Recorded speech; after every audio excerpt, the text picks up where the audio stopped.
Everybody predicted BDS, and to be honest, it's not that crazy a suggestion. They've been very good recently, not just in the run of the major, but across the board.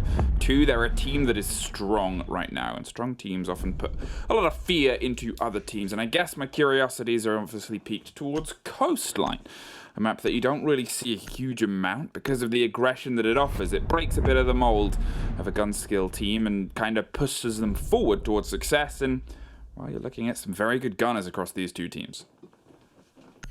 That is definitely it. We all saw the scattergraphs coming through from Tristan, who showed us how Shaiko was currently performing towards the rest of the world, basically, as a fragger. Oh, he's yeah. Scary. He's basically like Jaeger on the operator performance graphs. It was... But better than that. It was actually crazy. Like, it's not just a difference of him being the best entry and the best kills per round player, fragger in the world or in the regions, but he was so much further away from all of the other dots on the scatter graph. He was middling towards the upper pack in phase 1. Like, he was upper third, maybe even upper 25%. Here, he's a good 20% clear of, I think it was Rampy was second on the board. The man was unstoppable. And he started to pick up yesterday. He didn't have the full guns blazing day that he usually does, but he still had a very good day. For a lot of other players, he had their best day. That's the easiest way of looking at it. And that's kind of the scary thing, right? When Shaiko's a bit quieter than he normally is, he is still a very good player that you will have to deal with. So all you can hope for is that he's having a bad day, because when he has a good day, your team is nowhere getting close to pick up a win. Especially when the likes of Renshiro, Brede, and LMs also pop off. Only missed Rafale now, but, you know, we all know that he's capable of putting up these great performances as well every now and then. He's mostly a bit more quiet compared to, for example, Renshiro and Shaiko. But he definitely impact. Now, as we see ourselves set up here, BDS leading on their defense. They try and bring a firefight to Coast. As I said, Coast can be a dangerous play because it's a playhouse for gunners, a playhouse for people who are so adept at getting aggro on a map. Swing onto positions becomes a little bit more of a finite skill of who can react quicker in what is a very fervent and furious play space. It offers a lot of a break from some of the hefty monotony of the brick and mortar of other sites and maps. But it's going to start with Joystick instantly going for a quick clear here across security, wasting no time in trying to put pressure onto the BDS defense. Trying to indeed get control right here, security and onward, whilst Always is ready in that blue bar. Might want to take some vertical control. Open up on the default spots. Of course, they have the skeleton key to back that up, and his Joystick somehow deciding to go outside to rotate back. Might be to go to the roof or Aqua. Indeed it is. He's going to be trying to put down some horizontal pressure, whilst the buck of Always will stay below to put some vertical pressure. Now as they swing round, Shaiko's looking to try and balance back against the approach from the rooftop as Dan is the one opening it up. We hear the shots coming through, and unfortunate timing leads to them not quite catching the man. They're going to bait it again. See if they can play a little bit more of this Hibana pressure and try and get the quad wall open, as now they've got a much more intent look towards it. Shaiko is well aware that Empire is playing this game again, and it's not worth the risk. Instead, hold, wait, and see if you can lure them into your own firefight. Minute 30 on the clock now, and we can see Shepard start to approach from Aqua with the pinch coming from Luggage. Joystick has the angle towards the opening on the quad, not as big as they would have liked, but at the same time, it's all you can really do in this situation as they start to stack up in and amongst the lovely view towards that Aqua, and Always underneath is keeping an eye on the fishes that might fall from above. Team B being prepared. The plant is going down. Still a 5v5 situation, and as I say that, the first one goes down. Brede will be falling, but the C4 will make sure that the plant will be delayed, at least for now. Grenade will be pulled out. Rafale trying to contest the person that is on top, and as Joystick now goes down, the plant is being recontinued, but Shaiko swings around the corner slowly. We'll be able to shut down that plant, and we find ourselves in a 1v2 situation now, as Dan is the last man standing. He is on top of the balcony of Aquarium, and as he gets his drone in right now, Shaiko knows exactly where he will be coming from. An aggressive B comes in, but he will not be able to land the kill yet. However, luckily Rinshiro was still there for BDS. We'll be able to fire those final few shots into Dan and put BDS 1-0 up on this board.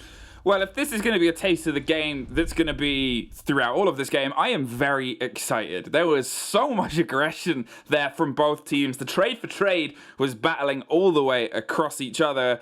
And I think it's going to be that. It's going to be the step-for-step match of, as I said at the beginning, great gunners just gunning, throwing themselves at each other. Sure, the clear was there and the positionings, but you compare that with a lot of other maps where there's a huge amount of utility to get through. There's positions of the shields and burning, and there's less of that. Not to say there's not any of that on this map. Obviously, there's always a bit of that game, but it's less the focus. It's more how sharp you can be when you actually try and jab into your opponents. And there, well, it was blow for blow, coming down one to the wire. Oh boy, I think we got a game on our hands. BDS, you take the first round only just. What's the adaptation we see here? Because Empire started very quick. All right. 1-0. Kitchen is being played to get the server's entrance. We see the mirror window coming out again, and often where Minchiro was currently reinforcing, it will be backed up by a mirror window, allowing you to basically look into the lobby and to deny anybody coming out of security. But it looks like he might be moving himself up to that top floor to try and hold off to that verticality that might be brought, because that is a big issue on this side. Often A and B will be approached from a lot of vertical angles to be deployed by the attackers, and with that, of course, a lot of the key positions are no longer playable for those defenders. Same method will be tried to use now to make sure that Empire is not going to be able to get that control they desperately want. Well, the pressure starts to pop towards the windows now as they look down beneath the possibility of destruction below. The angles are set up and steady, and that's the pace that's being applied by Empire here. They know exactly what ground that they want to take over, and they know exactly how fast they want to do it. Flashes already popping and burning all the potential of people over the windows and over the angles is, well, the worrying elevation here towards the elevation of the mirror. They have the jam, they have the ability, and they have the lockdown here. Let's see where we go. Cam coming out, just making quickly sure no one would be in VIP. They know that is clear now, but Rafal still in the 90 corner on Vase has the opportunity to be aggressive, to be impactful, as 4 of the X-Cars will go off, but I believe it can actually impact trick from below. Or shot from below, either one of the two. Medic says shot.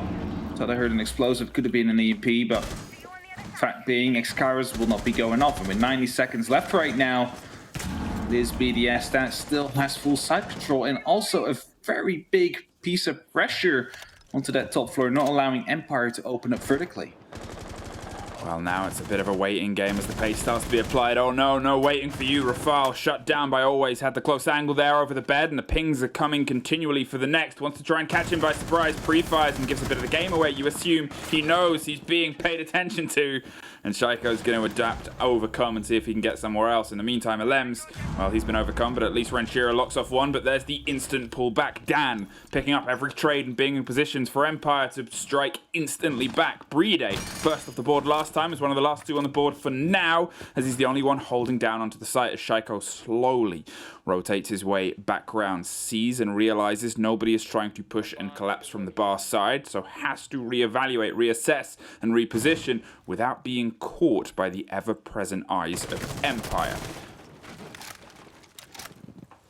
Drone there will be catching that flank, however, will be forced to go back the normal way as Flashbangs now will be tossed in. Brede is the last line of defense for a little bit as well. In the meantime, Shaiko is still trying to make his way back. C4 will be popped, and Shaiko now returns to the actual site. No kill coming in as of yet, and as he will fall, it's a down to come in on the other side. However, Brede, last man standing, drops a diffuser with 10 seconds left on the clock. A grenade will fall, but will only force him out of a position into a secondary one as he gets another shot down. We'll be able to get the kill on the man that was near the courtyard, and we're finding ourselves in a 1v1 situation now. The diffuser was dropped, and BDS somehow managed to win it, as they weren't able to get back on the plank quick enough. And that is a 2v5 situation that totally went the other way. Basically a 1v4 at some point as well, as Shaika managed to, well, get a trade in there.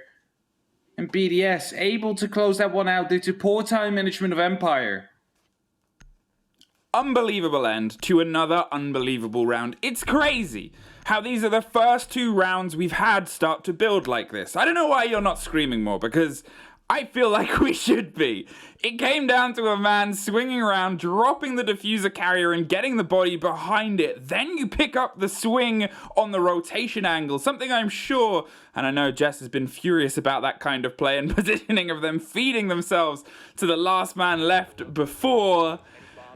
2 in a row for BDS of playing this last second, last moment manic clutches. 2 in a row of Empire seeming so solid in that early game, that collection of information and control of the space towards what was a solid collapse, a solid collection of all the bodies that are on the realm of BDS, and then it trickles away, falls a little bit to the side, and well, BDS, 2 clutches in a row. How long can they keep this up? And can Empire finally find the answer to the end of the puzzle, which is how do you lock off that very final 15 seconds?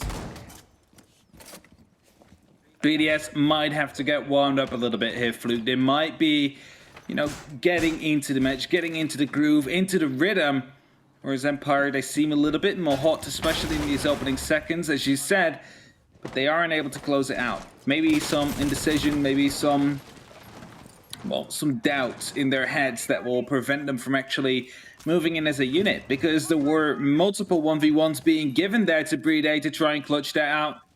And as a grenade, of course, fell in, he was forced to go further back into the actual site, which basically made it impossible for that last member to try and push for a challenge. Pressure starts to come from the top. No, you go. You take. I was going to say, but now, indeed, next round comes about, and as you said, can they continue the streak, or will BDS finally warm up?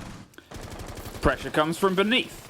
Now, as they start to pinch towards the default plant spot, Split is popped open, as they find themselves a long angle and the ability to push Renshiro back towards a more uncomfortable position by the couch. They're playing around the solid pillar in the center, sure, but it's only a matter of time before they know the pressure's going to start coming from the second story, and that is the steady collapse that is working its way across the top of the danger donut. Drones still fervently paying attention to any and all angles. They know that there's a bit of a wide and wild game from the hands of BDS quite often, and they want to make sure that they don't fall victim to it. They haven't so far, and there's the start of their approach. Dan finds a Lamps.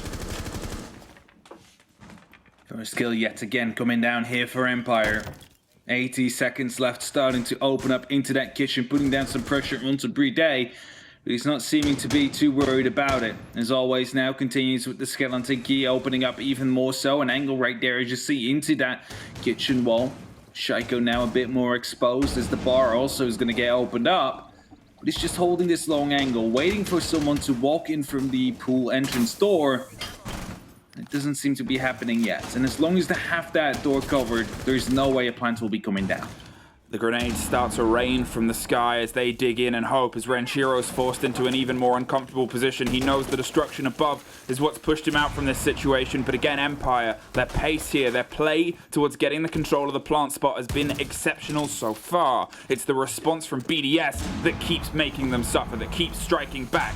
Renshiro takes a huge amount of damage as all the explosions rain on the entrance to the bar. Nobody has quite found their ticket to get in, but Dan has decided to find one more, 7-2, and he's looking like he wants to lock off even more. 5-2 is the body balance between these two teams right now. Shaiko and Brede yet again are the only ones standing, yet it's just Brede, and yet it's nobody left. A flawless for Empire as they finally find the answer to how do you end a round. Finally able to get that round in here. That is what they have been working for in these last 3 rounds. As they finally managed to put one on the board, and they definitely seem to be awake on this first map of Coastline. Yes, it is their own map pick that gave BDS the site choice. And it's hard to break down a map as Coastline into a optimal split for your attack or an optimal split of the defense. I think a 3-3 is often a scoreline we would see. But a 4-2 also not too uncommon for either side. If it's a 4-2 for the defense, basically doesn't mean as much, especially as well if it's a 4-2 on the attack. Because this map is just so like 50-50 really, that it just really depends on what the team's preference is. Attackers need to locate and defuse bombs. 2-1. Empire, can you lock it off here? You've been able to do it once before, and you're a team that so far has been very precise in your play. It has been consistent, and you've, I would say, for all of this, woke up a little bit quicker than BDS have. Okay, BDS have more points, but look at Dan on the other side of the board with a 7-2. He is doing work. Kills haven't been thread as well. Alems, big utility and useful player, hasn't been able to have the same mark on this game so far that they have before. Sometimes, when it comes down to the push, they're the one that steps up and grabs everybody and puts them back into the headspace of the game. You worry, though, if he starts being shut out more and more, that big pillar of support might start to crumble. That is down to Empire to lock off here and get a little bit more presence and a little bit more, let's say, possibility on the points on their scoreboard. Empire are looking way better in this first opening section of this game compared to BDS. BDS have been able to put up 2 clutches in a row. Yes, impressive, very. But it shouldn't be happening. That was poor time management from the Empire. And you saw in that last round, it was a big improvement coming in right there. They knew exactly what to do. They knew where to go for. And it worked out. It paid out. They managed to get the reward they were looking for. And the question now is, can they repeat that again? Are they going to be able to be more efficient with their time management? As that seems to be their biggest blame so far as Shaika picks up the first kill. Dan will fall. That is going to be your Thatcher gone. Will make it a bit harder to get rid of these Mew Gemmers or even temporarily disable those ADSs. Now, as the approach starts to collapse down, Always has found himself very injured and Dan off the board as well. Not just the control of those ADSs, but the control of the game and all the bodies of BDS that man has had so far. A very important first pick for a team that was so far struggling to get any of those first confrontations going their favor. They now have to reassess, reevaluate as they start to get rid of all of the claustrophobia around that table. Alems is in a position where he might be able to put some pressure here, but he just has to wait. Scyther is in a bit of a tight spot as he watches over, and Shepard's there too. It just means if somebody swings on the opposite side of the danger donut, they might find themselves in a little bit of trouble from long. The steady creep comes. They're well aware that somebody is going to be playing this, and that gives more of a game away. Scyther doesn't have to get any closer. He just has to wait for them to come to him. Scyther quickly putting up the impact, trying to get an impact through. Will be able to get the first kill. It's Scyther responding onto Alems, who tried to go aggressive after the lifeline was being whipped out. As Empire will be in the lead yet again. The question is, can they keep this up? In the meantime, the plant's already going down as well. There's going to be 45 seconds on the clock soon. C4 was thrown out, but will not be able to take down that plant. The Shepherd going back into the position. Now the upside down rappel will be stopped. Shaika waiting around the corner right there on luggage, hoping to make an entrance, hoping to make another peak happen, but it's seeming to go all south right now. BDS are getting back into it in these last final 20 seconds. Are they going to be able to get this plant down? Now it's a beautiful wallbang to come through. The plant will be recontinued, but there is no cover yet. Well, 15 seconds on the clock. You're in a 3 versus 2. You hear the C4 torn and blown, but the cover comes from over the top. Always with a sliver of health finds one, but there's Renshiro getting the man with the diffuser. It's just down to the man on the window. Not much he can do but swing in and get caught by Brede. BDS take their 3rd round, but the first where it hasn't been in a 1 versus 1 situation. Seemed to be going south for them for a little while there, as of course they lost the entry themselves, Empire. They lost the Thatcher early on, but it's quickly being brought back there by BDS, and especially as soon as they tried to push for that plant, it looked really good for Empire up until the moment that Shaiko came around, picked up a kill right there, denied every form of cover that would potentially be there. And that leaves them in a 3v1 lead. This is more of a BDS round that we are used to see from them. And Empire, yes, you started out strong in that mid game. If we forget about the fact that Dan got picked up early. But they weren't able to close it out in the end. They tried maybe too hard getting that plant down rather than clearing a little bit more to facilitate it. Back towards the place where probably the biggest clutch happened, obviously stuck themselves in. and stuck a couple of Empire players down in the dirt, but they've guaranteed themselves an even split on the defense. Coast, a place where it used to be the only place with an attacker favored preference and split. Now it's, you know, still pretty heavily in the balance, but BDS have done well to be able to get 3 from the situations that have been presented to them. Can they build up from this? Can they develop that hold, that ability to pick apart what happened before? As I said, that removal of Dan early on was a very big blow, both into the slight use of utility that we've seen so far, but also against the big player that has been able to show up and put bodies down for Empire. Again, we see this hold being towards the upper floors, just to get some control, making sure that the verticality is not going to be allowed to be as effective as it was the last time around. You have to remember, many were picked up early there by Empire. We were left in a 2v5 situation, which BDS managed to clutch out one by one, as Empire wasn't moving as a unit. It's the base of every clutch, being able to spot those mistakes of your enemies and working upon them, and Empire now have to make sure that they do not make those same mistakes again, because otherwise BDS will be able to walk away with this half quite clearly, because they're already 3 up. One more and they win the half and put themselves into a advantageous position going over to the second part of this matchup. The question is, will they? Well, here comes the pressure towards the mirror window, getting the second story locked down, which they did very well before. Renshiro suffers, but he's still standing for now as the angles get tighter and tighter for Shaiko to work with. Is actually Rafal and then Shaiko that gets through a drone hole. Oh no. Always present, always there, and always able to put a little bit back into the favor. Find some revenge for how he was left on the window hanging before, and now he's making sure that Shaiko's the one that's hung out to dry this time round. Alems is taking a new role throughout this situation. Picked up the vigil and playing on the far side, trying to adapt his game. He knows he hasn't had the best start to this, so he knows he's got to try and find something else he can bring to the firefight. As it starts to fire down, they find themselves fighting for a bit of space and a breath of fresh air on the site itself. The diffuser makes its way steadily towards the default plant spot as they start to pop it over. The flashes pop over the shoulder too to cover any of the angles. BDS from below gets the man above, but we're in a post-plant situation for the first time today. Here we have it, but suddenly turns all around again. It's Shepard right here to pick up 1 kill at least to start things off, but we're in a 2v2 situation now. Alems gets taken down as well, and Sight to finishes it off. Empire will be able to win round number 5. This time, no clutch of BDS to be in the making. And they will lock this one out at least, keep in control a little bit, doing some damage control of the BDS that is able to claw themselves back into a round time and time again. And Empire now managing to pick up their second is quite important. And they really need to go for a third right here, as they are the, well, maybe underdogs in this matchup here. Everybody expects BDS to just roll over them. And Empire will have to prove that that will not be the case.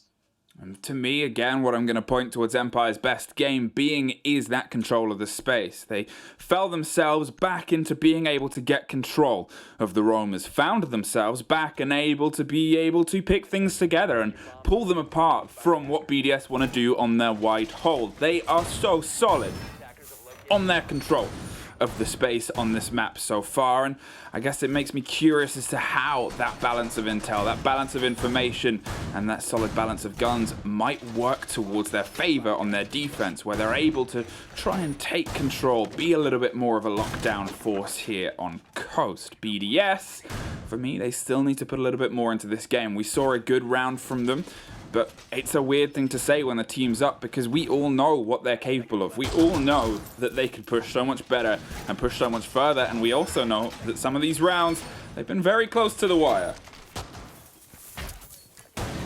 Yeah, but those rounds do make the difference in the end, Fluke. Those are the rounds that you need to pull your way if you want to be winning these kind of matchups, and especially if we are going to scores that are 8-7 or 7-8. One of those rounds could be the difference maker at that moment in time.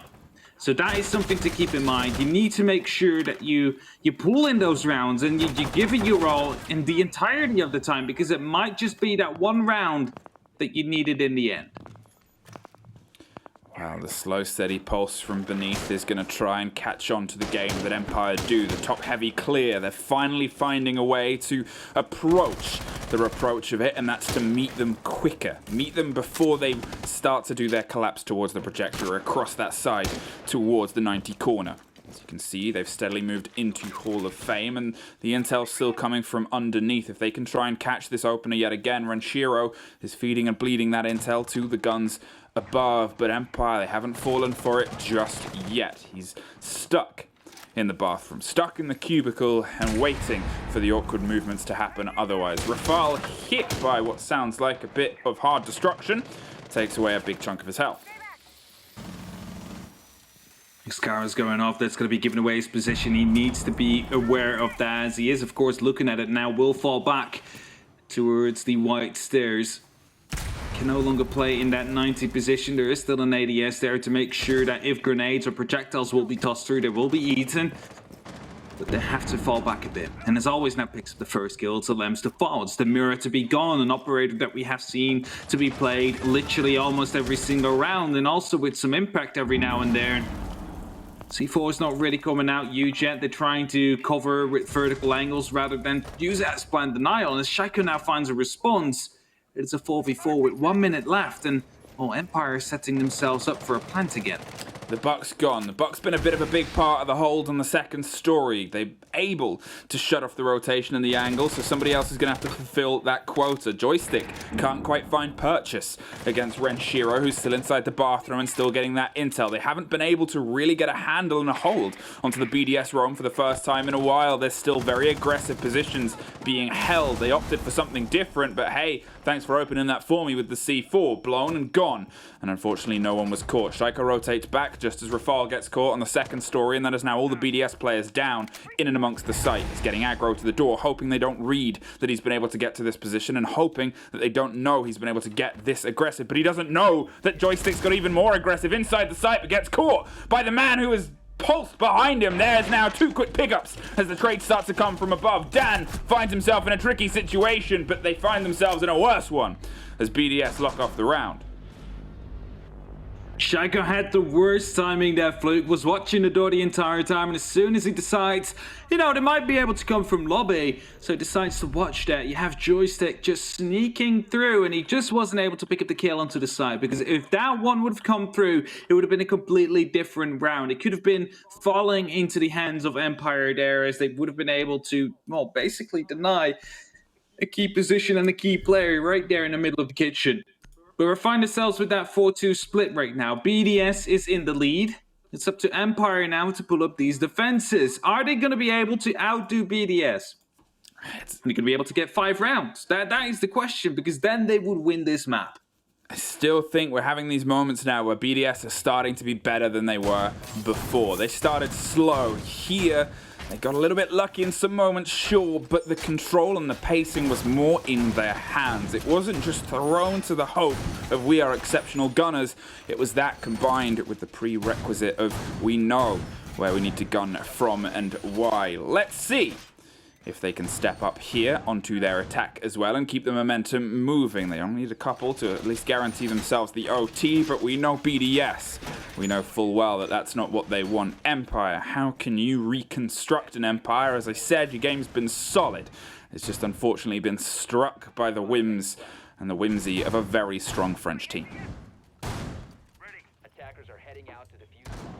Very much everywhere. A couple of vertical holes being created, one behind the pool table. Seems like maybe one in default spot as well, and that indicates the fact that we might see one of the Empire players dropping down later on in the round. That will be done to try and deny default plant spot to come through, or to deny any aggressive push that would be going over that pool table to be stopped as well, because that is often what you see. As soon as we end up in those latter stages of the round and they're deciding to go for kills rather than for the plants, 1 or 2 members will be jumping up and around that pool table trying to go for the kills. And as we have a beautiful C4 right there, it's Renshiro to be blown back to the ground. As that leaves again yet a entry frag here for Empire, one that they consistently seem to be able to get. Not able to fill out all the rest of the blanks and get the round as a result. Now as they start to pepper and pressure themselves in through the big double window, the frag grenade goes missing. Unfortunately, didn't quite catch who they wanted it to, so it just puts them in a slightly different situation now. They're angling towards the doors and angling towards the pressure they can as the drones start to make their way around and through. They're still filtering their intel back towards the guns on all the windows. It's a slower approach here, but it's able to at least find some purchase as Scyther goes down, and now they start to hit the concussions towards the back wall of the hookah hole. Impact's coming through. Joystick will receive some pressure soon. Knows that Alems is right below on the door of the pool entrance. The Gemini replicator of the Yana will be giving away some information about the actual B bomb site as well. As Dan will be taking quite a bit of damage from Shaika that was repelled up onto that main window. And his Joystick now wants to fall back. Tosses out a C4 in the process. It is still always in a position in office that he could go for a potential flank right here. Alems has no clue what is there, and it gives away his position right now by taking this fight onto the cool 5 stairs. They're always moving in from the back. Will be taking him down and increasing the advantage here for Empire. Well, now can they try and find something else through this? Joystick is opening up the wall to make sure the wall of Empire is one that is insurmountable over that mirror window. It is their only real eyes and angle into the hole so far, but there's still no clear path through. You can see Yana's working underneath. They want to try and get all the information they can, but, well, no more comes from Shaiko as he's dropped from the swing of that mirror window. Hey, why not one more? But it's a team kill. Oh no, Rafal is the one that finds the back of the head of Bride in a bit of a panicked swing there. There's a man that runs out, and they're not even the one that gets the lockdown. Joystick says, no entry. This is my bar. You are not allowed in. Shutting them down, BDS. Lost one round of their lead. It's not over yet, however. There's still plenty of more to be played. And yes, this round didn't go your way, and Empire is closing in on you. But of course, it didn't take Empire. Well, I mean, Empire did win the first one in the first 3 rounds. They got really close in the first 3 in total. Yeah, it was. I was going to say they didn't win their first round. No, they should have, and they should have won the second too. And then they finally managed to win the third. So there's room, there's time. You don't need to instantly blow up and take them by storm. That's it. It was one of the things that Dev said on the desk earlier is sometimes a scoreboard isn't true to how well teams have played. If you see a 7-1, you have assumptions. But sometimes you watch the game and you're like, how is this a 7-1? I think here, having a bit of an even split right now is probably fair towards Empire. I think that they've been able to have a couple of rounds which very much could have gone their way, but at the same time, the BDS rounds, 2 of them were very solid BDS rounds. That's why I wanted to see how things would work on the split, because Empire have had, I would say, more of the control. If you're looking at the stats, if you're looking at the pop-up Premier League stats at the end of this, and you look at possession and ball possession, Empire probably, I'd say 65, 70% possession, I think. I don't know if you watch football. I do watch football every now and then. But that's okay, so believe it or not, right? Yeah. But that's probably the one thing I do in my life where I'm not busy with stats. Wow. I would ask who you'd support, but that'd probably just start a flame war. What? I would ask who you support, but that would probably just start a flame war, as any football conversation does. I mean, I'm just supporting a Dutch team, you know, Okay. I love the Dutch team. I support Newcastle United, unfortunately. How are they doing? Oh, we never do great. But hey, that's football, and this is Coastline, and here is an aquarium approach. They're going with Iana yet again. Obviously, the great use of 4 frag grenades across the board is going to be a big boon with all the soft destruction too, but the living drone of Rafal might offer something. Unfortunately, the only thing that gets off is Shaiko, cut in half by Scyther as he swings a claw across the clawed face and long desk here. It's a fight across the boards. But 90 seems still under the control. Alems is able to at least get Joystick back. The mute's gone, and the slow creep here might get struck by Dan. There it is. There they go. Rafal is gone. 4v3 BDS still in a disadvantage right here, but they do have some vertical holes to play with, and they still have drones as well. And now they know someone will be in penthouse. Bride trying to get a better point of view on where he actually is, but he knows he's right behind the mirror window now. There's nothing he can do about it, except for trying to get a set of Excaliburs over, and then you need to deal with the Mute Jammer. So probably just going to be ignoring that whole side as a result. as Lambs is trying to sneak himself around into that 90 area. Will be taking down the cam on his way in. That allows them to move a little bit more stealthy than they did before. All eyes on 90 right now as they try and get a very big bit of real estate solidly under their control. Lems is very low health though, can't put too much pressure forward, but hey, that's a way of getting somebody. The quick grenade goes over the top. It said the grenades are very important on this map, and it's good to be proven right sometimes. Mirror suffers and taken out with the lock off by Brede. They can now approach as Scyther hops down underneath, with Dan offering a little bit more support at the tail and the cover. Shepard is the only man left on site, but it's a big angle hold they have right now. If BDS try to approach from either the center courtyard or the hatch, they will be watched and they will theoretically be caught, so it's still not the easiest approach right now, and that's what they're setting up for. That's what they're hoping to punish, is a little bit of an inattentive drop down towards potential positions on getting control of the site. Empire are hoping BDS think that they're all home, or in actual fact, they're playing just a little bit over the road. And there it goes. Scyther finds one. Alem's caught, heading down. Cool vibes. No more vibes as he was checked out of the building. Now it's Brede. Wants to hop in through the kitchen window with only 10 seconds. He's got to make sure he does it fast because Renshiro is on the second story and still can't quite find the purchase. Covers the angle. Knows they're free, but the Banshee screams. And there's the scream of some bullets headed towards the angle. But it's Scyther who locks it off. The moment he jumped in right there, he saw that Banshee icon in the bottom of your screens in the Age Day, and well, you instantly saw the panic coming down as well. Something you probably wasn't really ready for, and he knew, okay, my position is known now. There's nowhere I can go for a plant. We need to go for these gunfights. And of course, his cover wasn't there either, with the member still being above. It doesn't allow you to contest the person that is playing near the cool vibe stairs, able to sidestep in any second now, or to cover from the side from the bathroom, where we also saw one of the gunfights taking care. Now we have a 4-on-4 situation. We're all equalized again, and it's a sprint to the end right now. Or we go to overtime. Either is still possible, as we are, of course, in only the first map here on this best of 3. Empire definitely showing up bigger than some might have expected. 4-4 BDS, you've still got work to do, and currently Empire are giving you the runaround now as they set themselves up for their tertiary hold and their tertiary site. I'm curious to see how much of this turns into a utility burn game. We didn't see a huge amount of that before from BDS. They didn't dig themselves in with a shield on the default plant spot, as you see a lot of teams do. They didn't double down with the ADSs and a body inside, usually a mute or a smoke, someone with a very good shotgun and a very good ability to buy some time. It's a dangerous position to play, sure, but it's a play space that can opt and steal a huge amount of team and time away. Thatch is on the board, which doesn't make it an intently easy hold, but at the same time, a lot of teams still try and run it. They still try and put the pressure onto that tight, close corner. To the 9th round. Bit of a spawn peek attempt right there will be failed, as Lems will be spotting outside to the right now. Wasn't able to put down any damage, but he's definitely going to be spotted out, so they know where he will be coming from. Question is, are they going to be trying to challenge him? Are they trying to hunt him down as we go? Or are they not going to be able to get the impact they want, and the sites are going to be allowed to live in that office? Because it definitely seems like it, as the BDS members have rotated all the way around.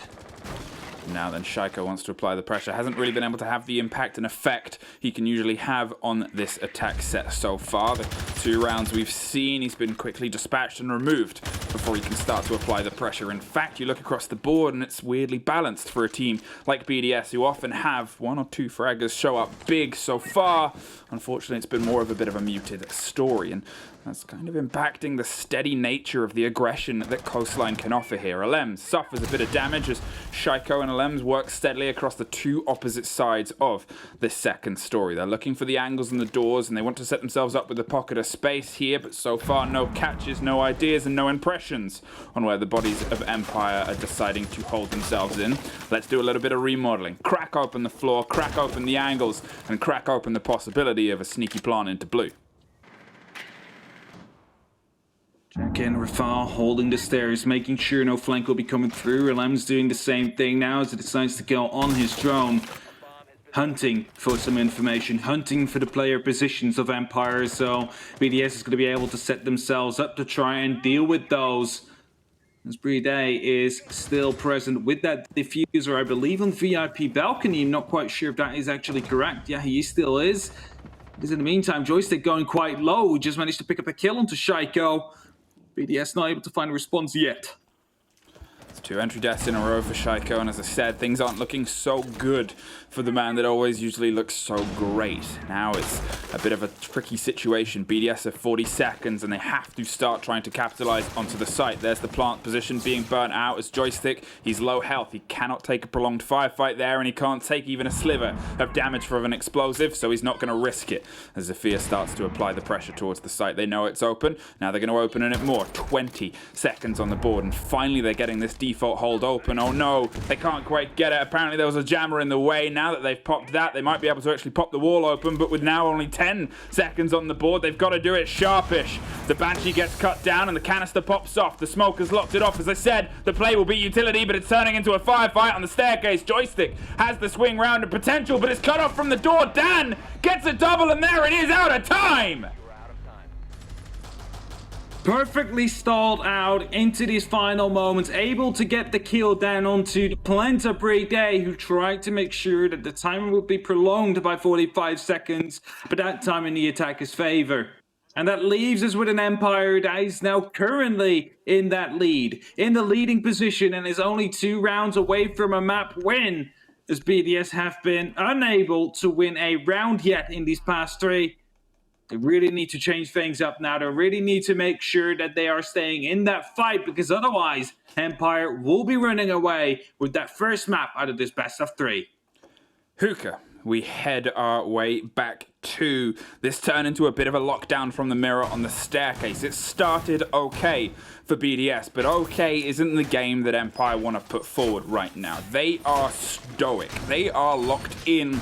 And as I said before, their attacks were solid. Technically, they were getting things held onto. They were keeping the possession of the ball, and this is them keeping the possession across the board. BDS haven't had any success so far on their attacks. Their game of throwing things to the wire hasn't really paid off as of yet. They haven't quite found the hole in the wall that Empire has set themselves up, and the big omnipotent Russian presence seems to be something that is currently overshadowing a little bit of the sharpness and pace they usually like to enjoy on what can be a very good map for attacks.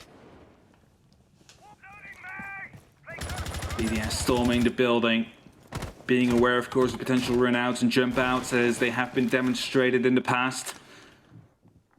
Quick entry right here into the Sunrise Bar, instantly going up on that pre-placed drone. We'll be spotting out one player. That could have been very detrimental if the drone wouldn't have come in earlier. The Lambs could have been picked up quite early, quite easily by Joystick.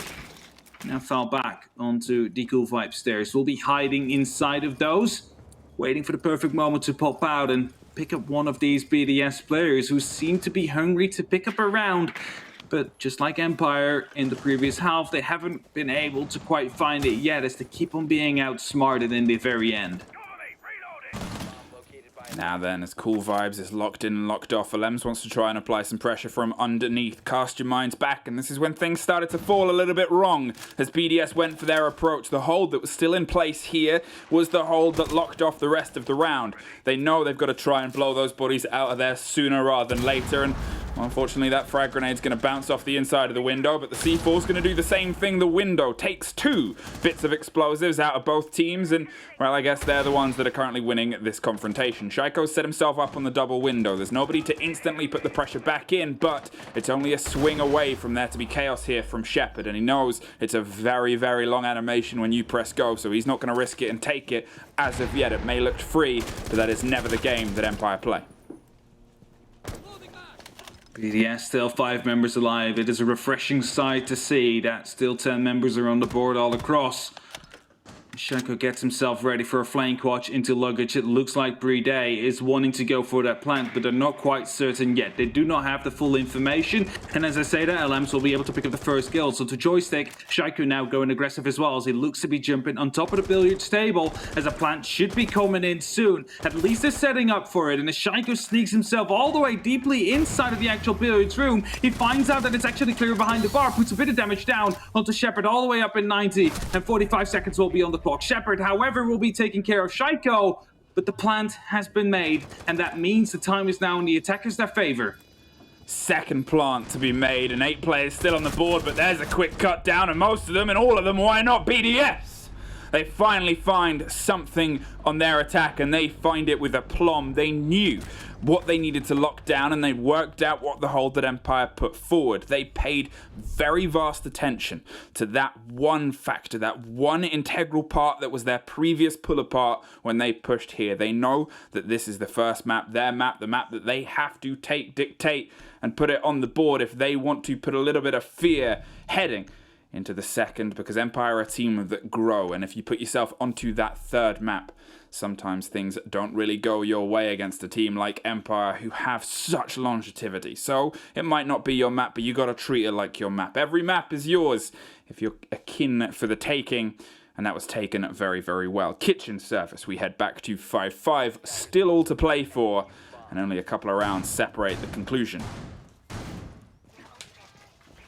We are at least going to be seeing 12 rounds. The only thing that is still up for grabs, meaning is actually going to be, will either of these two teams win with a 7 on the board, or are we going to overtime to play another potential of 3 rounds where, well, probably Empire will choose to start on the defense, considering they didn't have the initial side choice, which would then be resulting into an advantage for them they hopefully can take advantage of.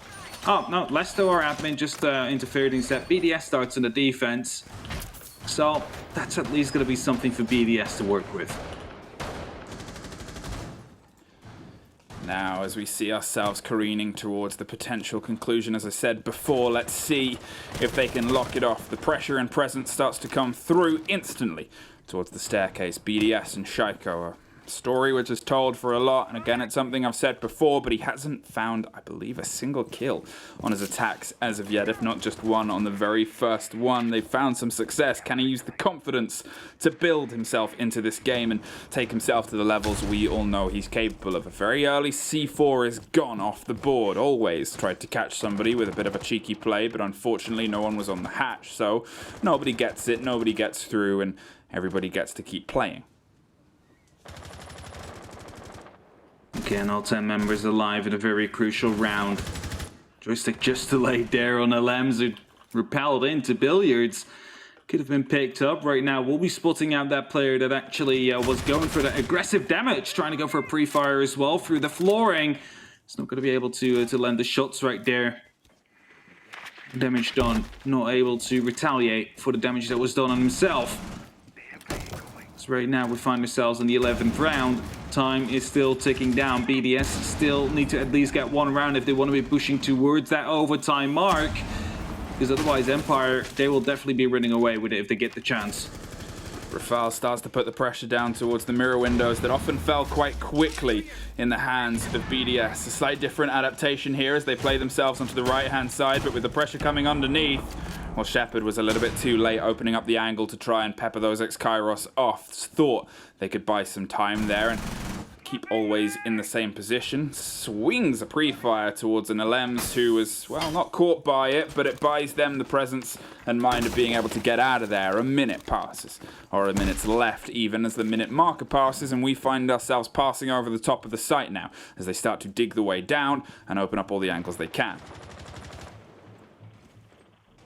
50 seconds. LMs hoping to make an impact, but will be taken down from the blue bar, and that gives Empire the advantage that they need to potentially elevate this one, catapult this one round into a lead for them. But Richiro will be able to find a response from a vertical angle made earlier up in that round, but we only have 30 seconds left right now. 30 seconds where BDS need to find these final 4 of Empire if they want to be able to put themselves at least in an overtime position. Otherwise, they will be fighting that hill up climb, and as Shaiko will be jumping through the courtyard, he's trying to make Shaiko things happen, peeks to the right, but will be instantly picked up by Always. Empire now will be leading even more so, and with 13 seconds left, Bride yet again finds himself at the kitchen window. A reply will be found, and Bride will be jumping in, taking a little bit of damage with the smoke canister, but has to push for a plant, and as Always takes down the cover that is named Rafal. Bride will fall as well, and then we'll close it out in the end, and it's Empire to win round number 11.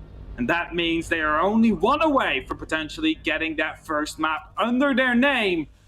which puts them one step closer to that grand final, which also has a map advantage in that best of 5.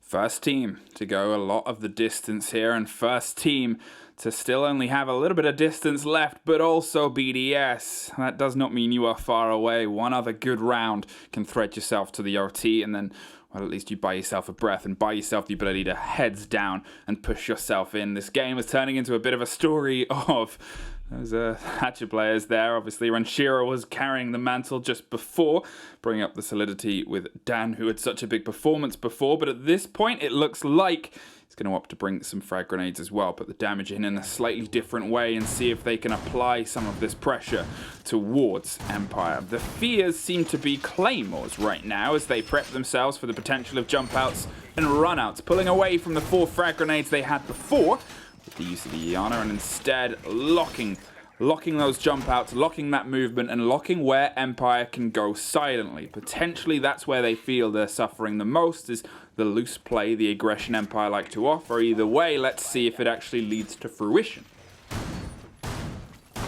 Empire definitely have been leading this half with a lot more confidence than BDS had in their defenses, as those were coming down to very close clutch situations time and time again, and Empire just on their defense seem a lot more confident, able to put up these rounds with a lot more differences. As BDS now will charge onto the building for maybe the final time. They also know they need a win here. They need to win this round if they want to get that first map on their name.